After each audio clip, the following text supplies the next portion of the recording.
of you to all join us today. Hey, I like that shirt. Thanks. Who here already kayak fishes? Just want to kind of get an idea of the audience. All right. Who is thinking about kayak fishing and never have before? All right. And those of you that have never kayak fished, have you kayaked in general? Yeah. Yeah. Okay. Well, today, I mean, there's a lot of things that I can talk about. I kind of wanted to pinpoint down, I just switched to Hobie about 2 years ago. I kind of wanted to do my pre-Hobie days, how I used to fish, because it's a big difference in how I used to fish and how I fish now. And I've won some tournaments either way. I've been lucky enough. Won the DOA last year. We just fished it a couple weeks ago. Statewide Florida Sportsman Tournament. I won inshore, a bunch of second and third place, so I've been pretty lucky, I guess. So, and I'm not saying I know everything. I've been kayak fishing since I was a kid up in Maine, striper fishing with my dad, drifting estuaries and catching stripers, and then moved to Florida about 10 years ago, and fished but never kayak fished in Florida. It's a big difference between here and Maine. I don't know if you guys are probably a lot from up north, and the demographics and dealing with the sun and everything is different. It's a different world. So started kayak fishing down here about 5 years ago, and as soon as I got out there, man, I mean, anybody can attest to that. Once they get on the water, you know, these guys go around just looking at it. It's so appealing and relaxing. So I don't want to bore you with that stuff. I got a lot to talk about. But what I want to talk about, like I said, pre-Hobie and after Hobie, specifically dock fishing. It's sad to say, but with the conditions of the grass here in the river, the fish are kind of conjugating. They're trying to find structure. They're trying to find places and do their thing, ambush and all that. And with the decrease in seagrass, where are the fish going? You know, I used to fish some spots 2 years ago and there's 20 trout out of it, and now it's like, where are they going? And so recently, I've been having good luck with docks. I've always had good luck with docks, but you know, just my general idea, that's where a lot of the fish are going. They're going to the docks, mangroves, a lot of structure. So, all right. So, and I want to talk about day dock fishing and night dock fishing because it is completely different. Who has night fished in a kayak? Anybody? Couple? 3, 4, 5? It's a different world. And for the Florida Sportsman Tournament I fished a couple years ago, I would go out by myself at 2 in the morning, dock fishing in current and all this until 4 or 5 in the morning, and gets a little crazy. My big thing about kayak fishing is manatees. You guys might think they're beautiful. I don't like them. They're basically oversized catapult machines, and they're gentle and everything, and until you creep up on them and they wake up, and I've been flown up in the air 2 or 3 feet covered. And my big thing is I don't want to lose my gear. You know, we've got thousands of dollars in our kayaks, and that's my big thing. So it's all right. Here we go. First of all, night fishing, it's good to safety number 1. Ed's got these things from Yak Attack. They're bendable, they're easy to stow, they're on bungee strings, they set up real easy, and they have a light. It's a 360-degree light. It's got reflectors, high-vis, flag, and it breaks down. You could also put it in flag. For nighttime fishing, you need some type of light, whether it be that or a headlamp or something like that. And I've also put on night striping on my kayak. I've put it on my reflectors here and on the sides, so if a light shines on it, you can tell, you know, hey, there's a kayaker. Yes. That's for protection? Protection, yeah. It's not mandatory. I just, you know, it looks cool too. I got stripes on the kayak.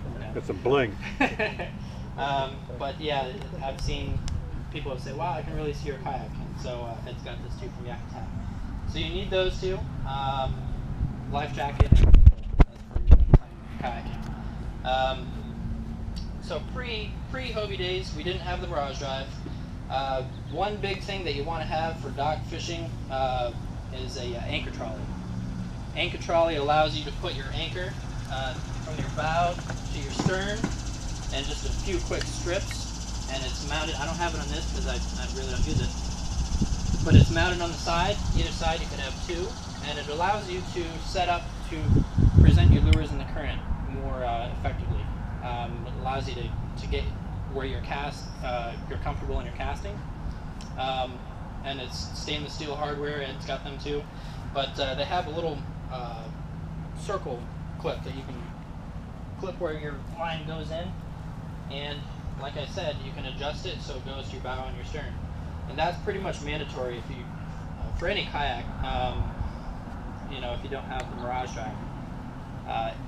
So you've got positioning with the anchor kit, and number two, when you hook into a fish, especially a big fish, you're sailing, you're going to be cruising, making a wake, and that anchor is going to hold you in place. I've hooked into, well, I've landed at nighttime, probably a 34-inch snook is my biggest at night, and any fish, even a little jack, they're going to tow you around. Imagine a 34-inch snook. So throwing out that anchor is going to help you, and I'm going to go more into the aesthetics and setting up everything, but I just want to show you what you need.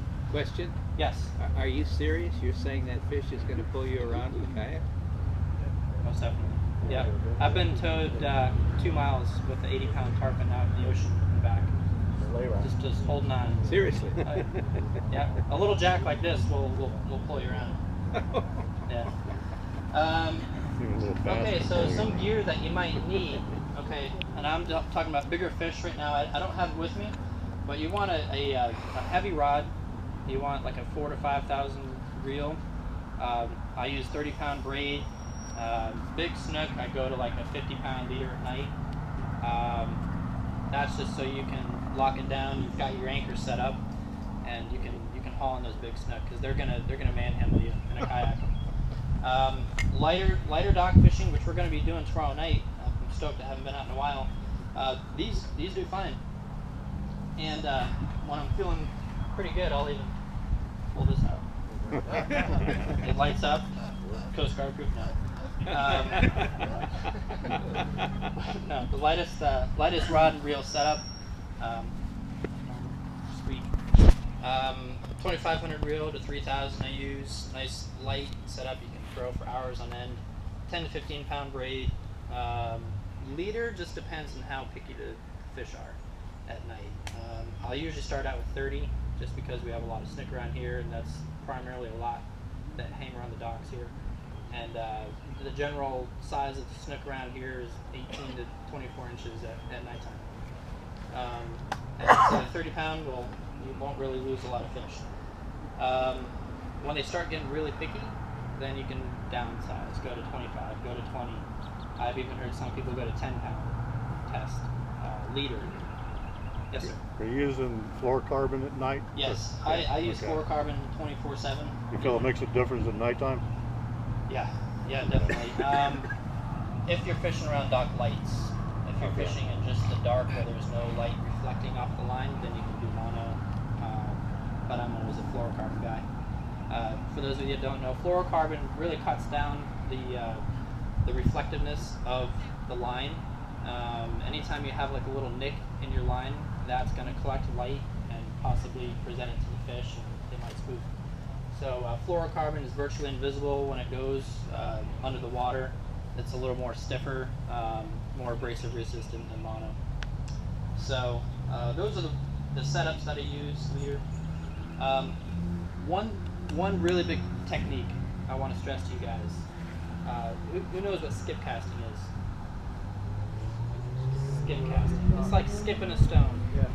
That is the biggest tip I can recommend you guys for mangrove fishing, for dock fishing. If you don't know what it is, look it up on YouTube, ask me after. I'll try to attempt a few over here if you want. But in order to get your lure where the fish is, you have to learn a skip cast if you're kayak fishing. It's a little awkward at first in the kayak if you haven't fished in a kayak rather than boat or wading, because usually that's easier. You can stand up and really put your body into it. I can do that now with this kayak, but skip cast, basically just like throwing a rock. The shorter the rod, the easier it is to skip cast. It's going to be able to present your bait more with accuracy, more pinpoint. The longer the rod, you're going to get longer casts. Shorter the rod, you're going to be more accurate. So I've I've used 6 to 6.6 for skip casting. I use 7 now just because I can get both distance and accuracy already at skip casting. But you can skip cast either this way or this way. You want to make sure you don't have any obstructions in your way. This I usually don't have here. I usually have it in the back.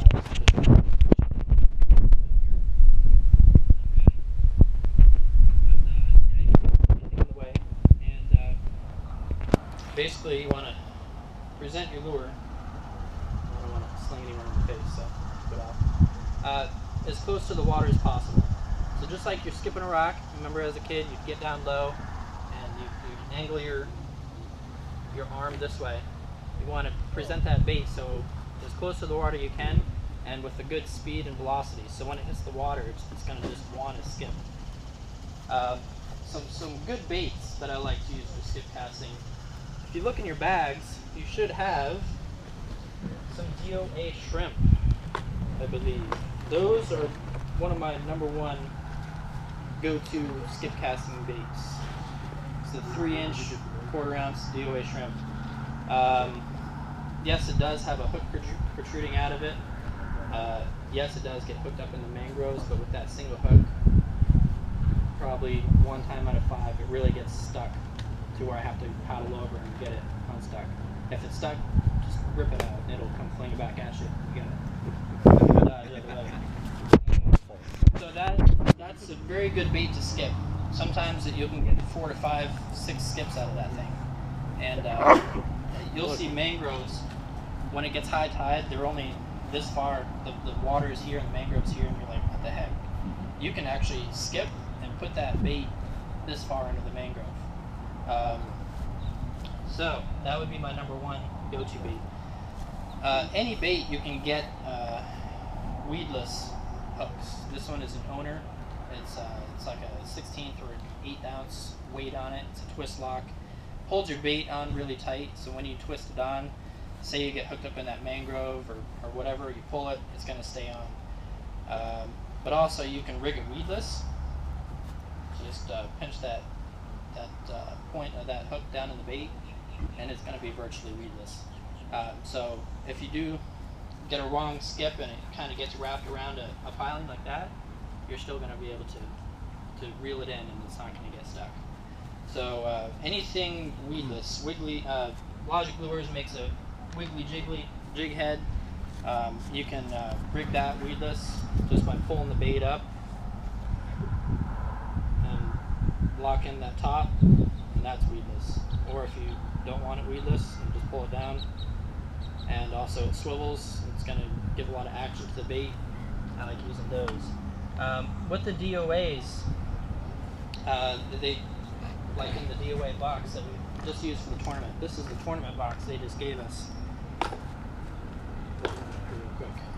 They gave us some arrowheads and some hooks, some weedless hooks. Those are great to use. With DOA, you can get a pinch weight, and you can pitch a weight onto it, and that's a good weedless setup as well. Okay. So enough of the baits. Let's get into some technique. Okay, so when we're going to talk about, let's just talk about daytime fishing right now. Okay. When you have any type of current, you want to look for a current around docks equals fish. Fish will use those docks to ambush. They use it to hide from larger predators. It's just a fish haven.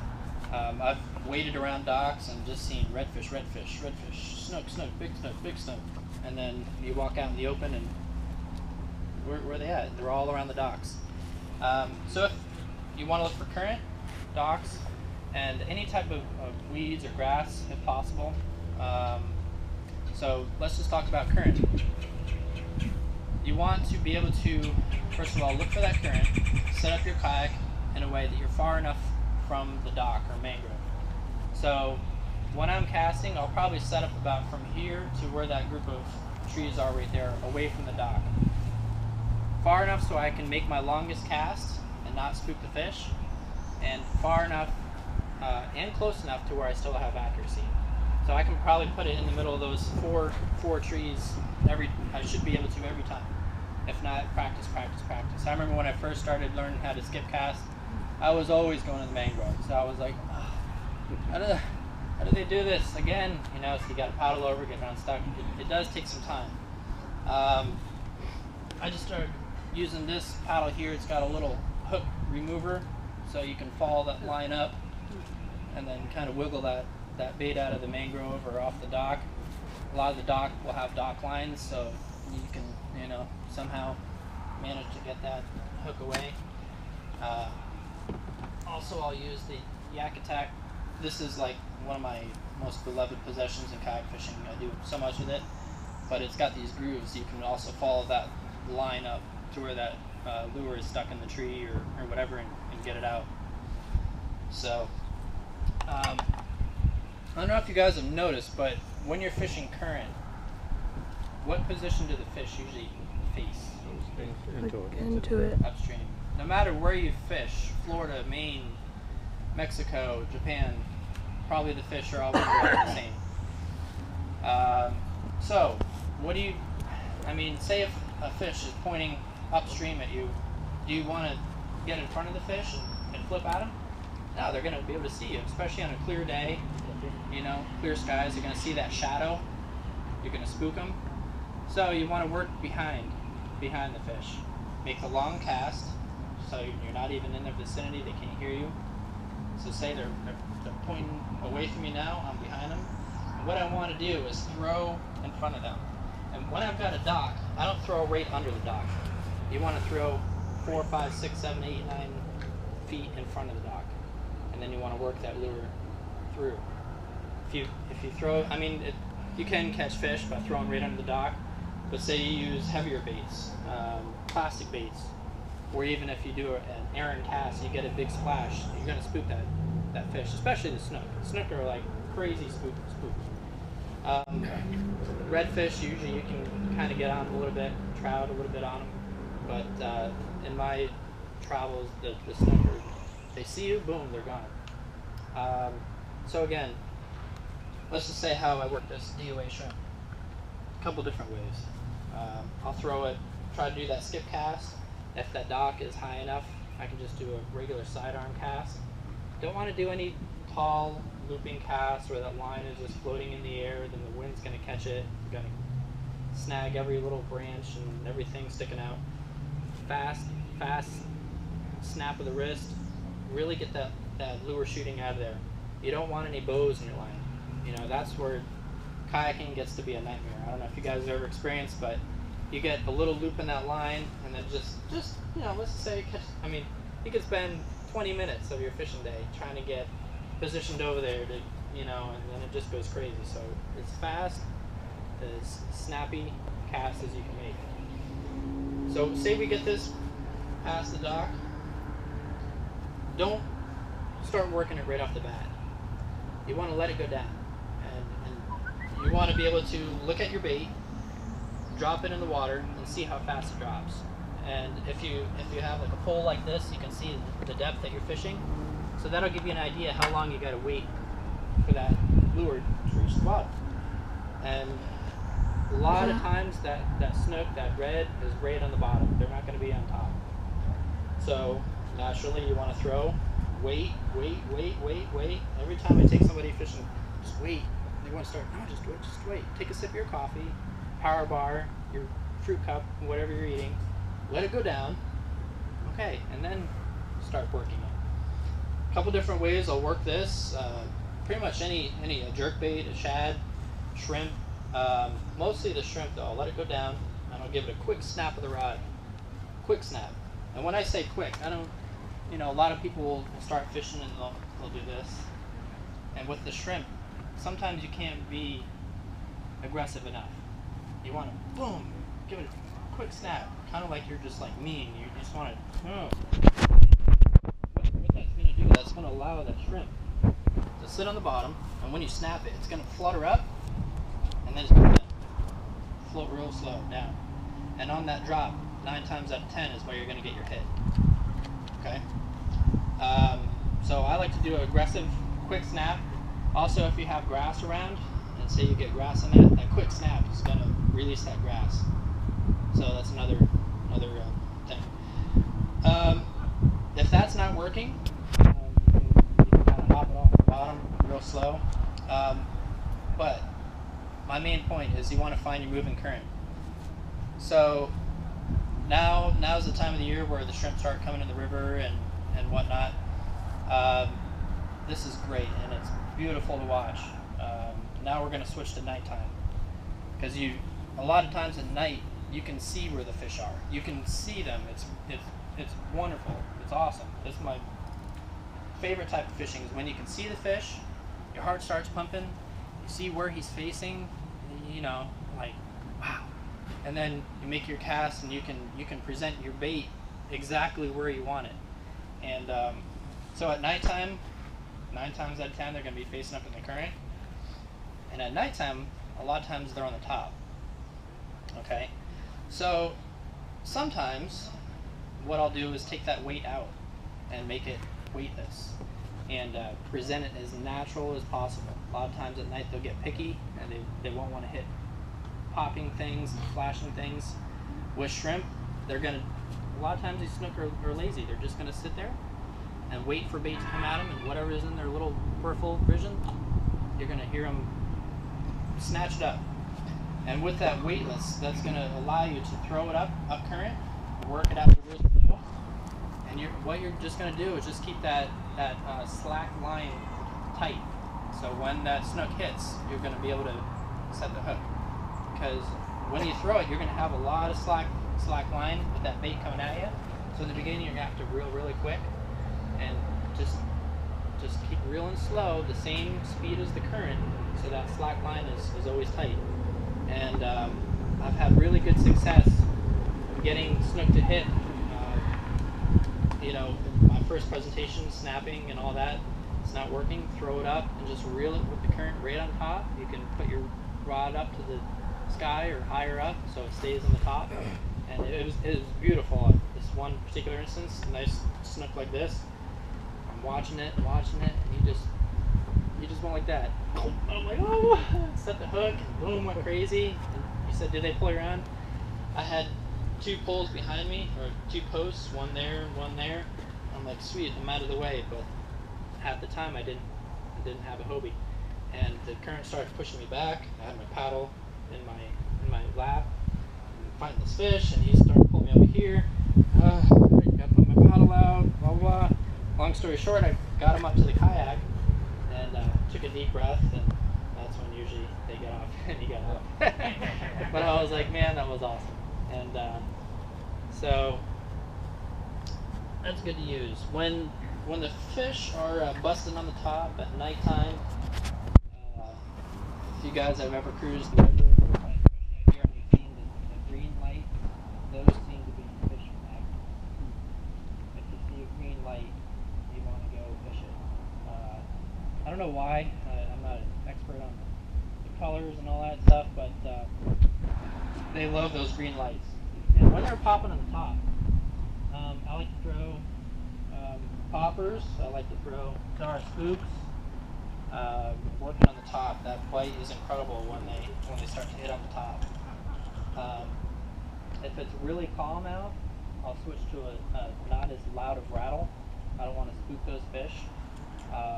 When it's choppy or windy out, I've got some high pitch baits in here. That rattle is incredibly louder than that one. So on windier days, more choppier days, when I want the fish to be alerted to the bait, I'll use that higher pitch. Yeah. What do you think of these brands of baits that supposedly release, you know, scent or oil or what have you in the water? Yeah, I think they're great. I was in no water zone. This isn't dock fishing, but I was in no water zone 2 years ago. I had caught 2 38-inch redfish and about 40 trout. I have a video on my website, marksportinggoods.com. And I was using Berkeley Gulp at the time, and Berkeley Gulp, Logic Lures, a lot of these baits will have scent on them. And man, I was catching trout after trout after trout on that scented bait. Now when I was heading in, I kind of cheated a little bit. I caught a ladyfish, and I chunked it up, and I threw it in a pile, and then I threw my gulp in it. Well, now I think of it, I should just hooked onto the ladyfish. But anyway, I had the scented Berkeley gulp, and I threw it out, and I set it in the ladyfish pile. I backed my kayak up, I anchored out, you know, from here to the building over there, and I took a nap. And about 15 minutes later, my reel was screaming, and I turned the camera on and pulled it up as a 38-inch redfish. And so, if you're red fishing, going for redfish, you're going for redfish, and they seem to be spooky. You're doing your presentations and whatnot, and if you know they're in the area, put on a scented bait, throw it out, and just let it sit there. And that's what we do for some canals and things like that for reds. They'll cruise by. You have to sit there and wait. A little patience game, but they'll pick it up and start running with it. Is the waiting because it takes a while for the scent to be released? Yeah, that, you know, to get in permeated in the area around it, and also these particular reds, they're cruising this canal, and you just have to wait for them to cruise by and spawn your bait. Thank you. Yeah. Color preference on the DOA shrimp? Yeah, good question. There's a lot of. What was the question? The question was, what color DOA shrimp or what color baits in general do I use? And there's a lot of preference to it, but what I've seen that works for me is darker water. I'll use darker colors with a hint of chartreuse or something to offset that dark. Because fish will hunt a lot using their lateral line. They'll feel the vibrations, the sensitivity in the water, and that's one way they can find bait and whatever in dark water. And so dark water, I think we had, yeah, this one is a great one for dark water. It's silver glass, dark on the top, and it's got that chartreuse tail. I love throwing this dark water. This water out here is real dark. I just do well with it. Now, on those beautiful days that we start getting clear water, man, I love switching to a real clear with some glitter in it. The sun picks up that glitter and do real well with big trout on clear. Or this is probably one of my go-to colors is the watermelon 425. It's a green holographic, and I just do well with it. Yeah, so that's for any type of bait at night. The shrimp, miradines. I like throwing the clear miradines at night. Again, at night, a lot of the fish usually like a smaller type of bait. They get real spooky sometimes at night. So if you're fishing that dock and you're not getting any bites and you don't see the fish anymore, just stop fishing it. Go to the next dock. Let it kind of reset. Let the fish feel at home again, rather than hearing the splash and whatever. Just let it reset, fish some other docks, and a lot of times I've gone back to that dock, even 5 minutes later, you hear them popping again. You're like, what the heck, I just threw there 50 times, but just let them go, let them take a breath, go back and start working it again. So a lot of times I like throwing smaller baits. Now I just picked these up from Bass Pro. It's a 2.5 inch little shad. I'm gonna try these out Sunday night when they get really picky. I mean, look at the size of that thing. It's like a little glass minnow. Very, very small. And I picked up these little 1 32 ounce jig heads. And so I'll be able to sling that in there. And you know, like I said, when they get real picky, switch to the small bait, small bait. I caught the first snook on a fly rod a couple weeks ago, and we were using, it was like 1.5 to 2 inch little shrimp patterns, and they were killing them. And so that's that. As far as the bigger snook, let's get into the fun stuff. Let's pull out my big box. Bigger snook, bigger bait. As you can see, this bait here, big Yozuri, crystal minnow. I've caught a lot of big snook on that. I got to change the hooks. Again, with that bigger snook setup, what I'll do, this is a different type of presentation. Yes, I have gotten a lot of snook in the dock lights at night, but a lot of them I've seen they hide in the perimeter, right around the outside of the light, where it's dark and light transition. They're going to be able to ambush, and a lot of times they're not under the dock. They are a lot,